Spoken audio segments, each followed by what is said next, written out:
Thank you for joining. I am Jeff Champion, Principal Risk Professional Practices at ISACA. Joining me today is a very special guest, Executive Principal for Risk Masters International, Steve Ross, is here to discuss his recently released article, Information Security Matters, Convergence, Where's Next? Steve, thank you for joining us today. Pleasure, always. To get started, can you tell our listeners a little bit about yourself?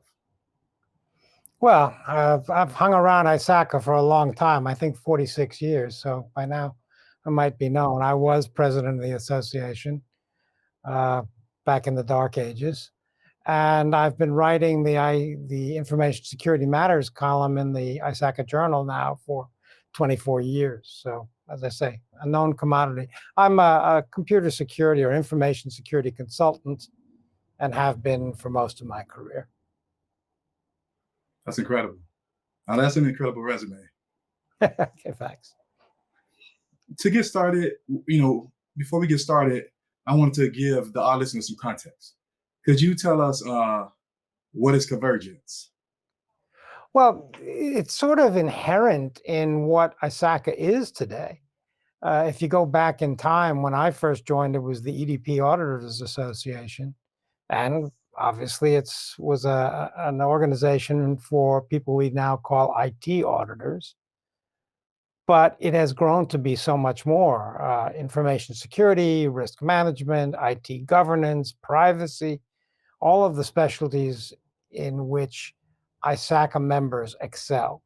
And it's a diverse community today, which I think is a great strength. What I see in the organization, I also see across the professions, that information security people are necessarily involved in privacy.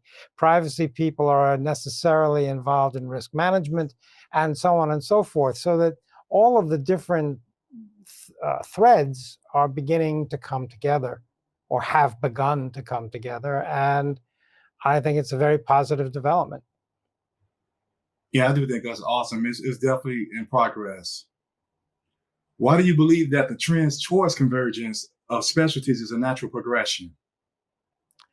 Oh, well, as I say, I think that there are basic principles that cut across all of these specialties, or perhaps a better way to look at it is subspecialties of IT controls.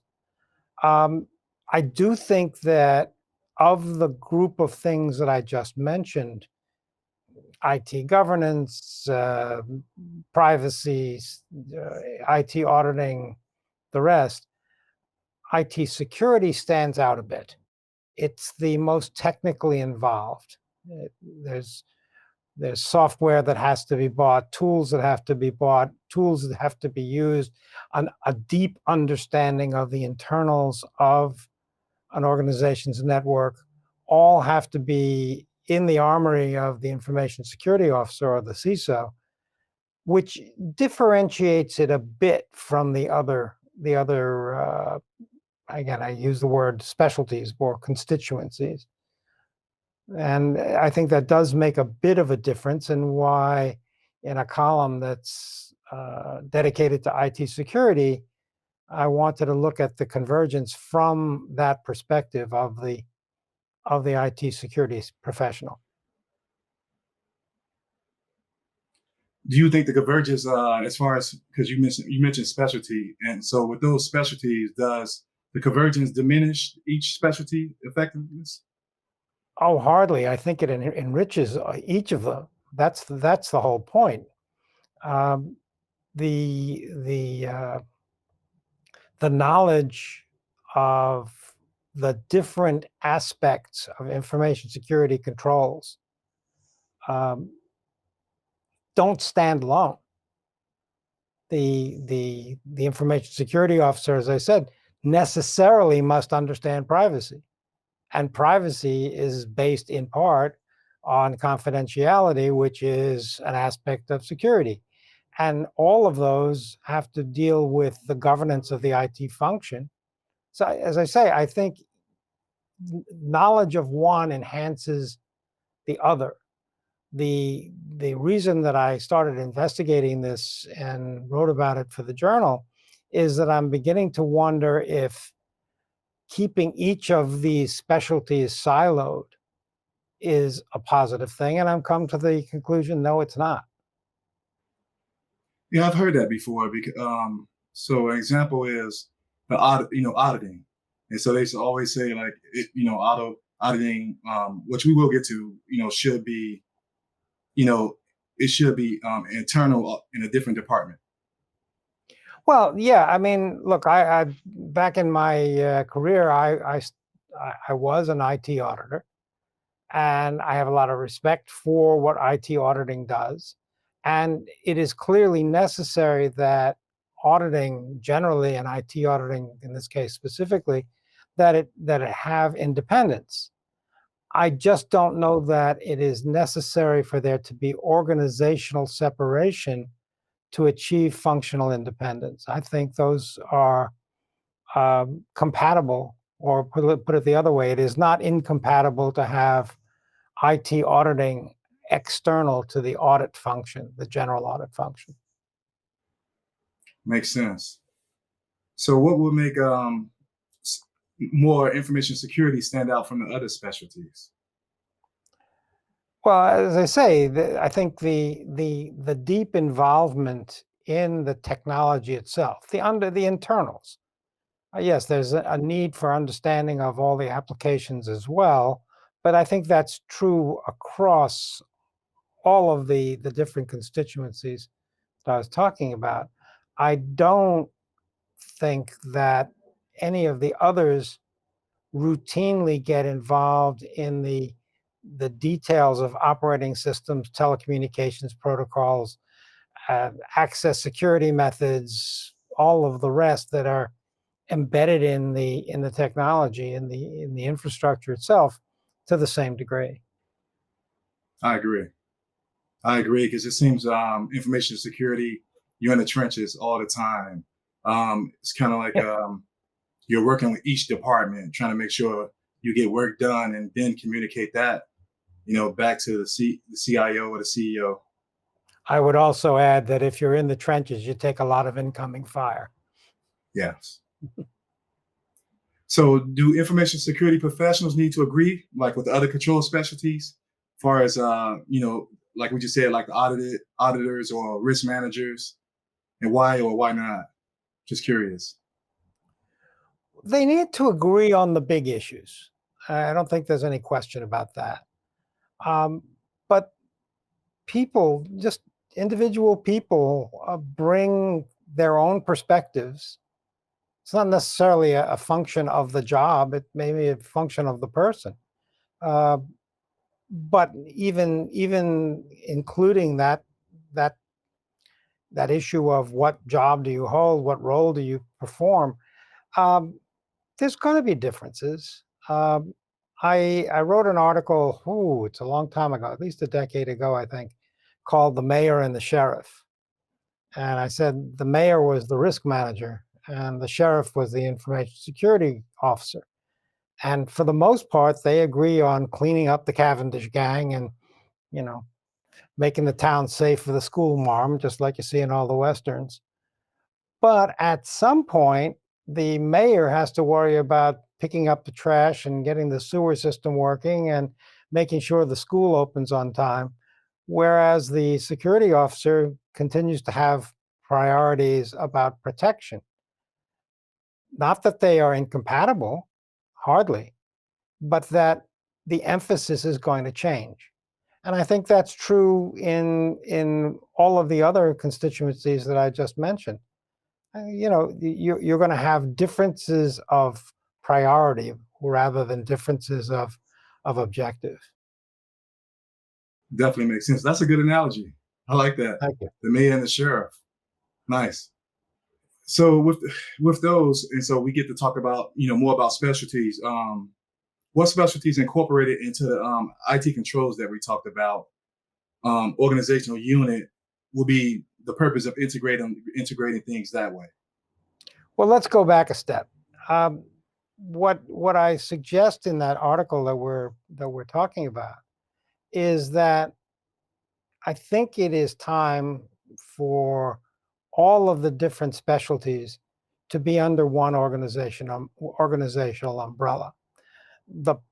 And specifically talking from the point of view of information security. As you rightly pointed out, there's a need for general agreement across a whole raft of issues, the big issues in particular, as I said. And the fact is, with the IT auditor reporting to the chief audit executive, and the risk manager reporting to perhaps finance, and the privacy officer reporting to legal, none of their bosses have the same priority for information security and control as they do. If we were to put them all into the same organizational unit, I think that when it came time for budget and the allocation of resources and the direction of the organization and the perspective, the tone from the top, as we use the term, there would be a much greater focus on what each one of them individually and the group of them collectively are trying to achieve. I also recognize that as soon as you start talking about organizational structure, you're stepping on somebody's toes. And I think it's likely to be controversial. And to be perfectly honest, every now and again, I like to throw the cat amongst the pigeons and see which way they fly. I think it's time for at least people to confront the controversy. It's not the first time I've done that. About 5 years ago, I wrote an article called Chief Cyber Officer. And I said that it was time for there to be one individual, or at least one organizational unit, that was responsible for dealing with all of the issues that were relevant in the cybersecurity space, not just the information system controls, but how you're going to run the organization while the systems are down, and how you're going to deal with the legal issues, and how you're going to deal with the insurers and the raft of issues that might be faced in cybersecurity. And at that time, there were no cybersecurity officers. There were no chief cyber officers. There were information security officers, or CISOs. But I was making the point that this is a distinctive role, of which information security is a subset. Today, there are. I keep getting emails from somebody who said that I just got the job of chief cyber officer, and I was looking up the literature, and there wasn't anything. Actually, there was one article. I saw your article. Wow. So this is happening now, and I think it will happen in the future, so that there will be an IT controls division of some sort. And I think it behooves ISACA, and to the extent that I have the column, it behooves me to try to be ahead of the curve and apply some forethought. I agree. That's another interesting point, because so we did ISACA must see things into the future, because similar to our department headed by John Brandt, those specialties fall under one umbrella, and what it does is it makes, far as working together and communicating, it's more seamless when you're communicating. And so it definitely makes it, you could just reach out and ask questions if you got any questions. It's really simple to contact like who you need, even if it's contacting him directly. Well, that's it. I mean, if ISACA's not going to lead the parade, who's going to do it? I agree with that. Will combining specialties reduce the functional autonomy? Well, of course it will. And so, I mean, the whole point is that by keeping them autonomous, you undermine the cross-referential value that we talked about just a few minutes ago, that each one of them benefits from having input and correlation with each of the others, all of the others for that matter. And that's if autonomy is the price, I say let's pay it. Absolutely. Absolutely. Are they far as so I want to talk about one specialty specifically, like far as privacy. Do you think that should be within the legal department? I used to always hear that, and that was interesting too. I am personally of the opinion that if we continue to treat privacy as a legal matter, we will never be successful. I think it's there is a perfectly good um, certification program put out by the IAPP, the International Association of Privacy Professionals, that is dominated by the legal profession. Nothing wrong with it. I think there are laws that obviously affect the way we do privacy, but I see privacy as a customer service issue. I see it as a corporate management issue. I see it as um, good citizenship for one thing, but I also see it as a way of doing business within the framework of secure systems that has respect for the integrity of our customers, any organization's customers, or if you're a government agency, then of the citizenry. And as long as we say, well, there's a law and you've got to follow that law, and okay, we check a box, we follow that law, we're done. We've got privacy. I don't think we're ever gonna achieve it.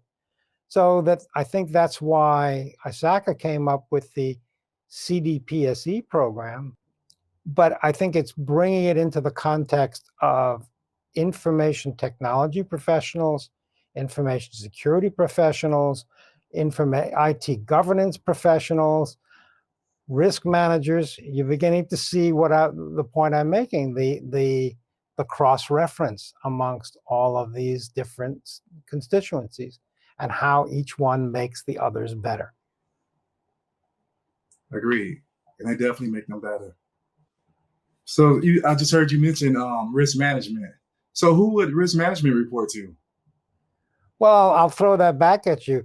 Who does it report to now? You look at organizations, and some people say it reports to the CFO. Others says it reports directly to the board. Some say it reports to um, the legal department. Some say it stands alone. Um, I don't think there's any consistency as it is. But if I look around, I would say that most often I find the risk manager in the financial organization, largely because there doesn't seem to be any place better than that one, so why not? Which is a pretty bad argument for doing anything. And oh, what the heck, why not? Not a good argument. Therefore, I think if you embedded the risk manager with all of the other professionals who are focused on IT controls, you're going to get a better risk management function, IT risk management function. I am not necessarily talking about other forms of risk. We're not talking about market risk. We're not talking about credit risk. That those are important things to do, but they don't necessarily have to be done by the person who is also involved in IT systems. I agree. And upon these specialties, I used to always see like I'll see like compliance, they'll be fighting with the IT side, and they'll be going back and forth.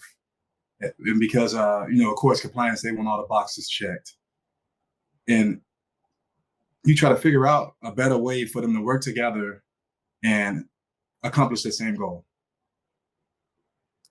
Well, compliance is as you say, it has a very specific role of assuring management as well as the regulators in regulated industries that, you said it, I'll go along with it, that the right boxes are checked. Um,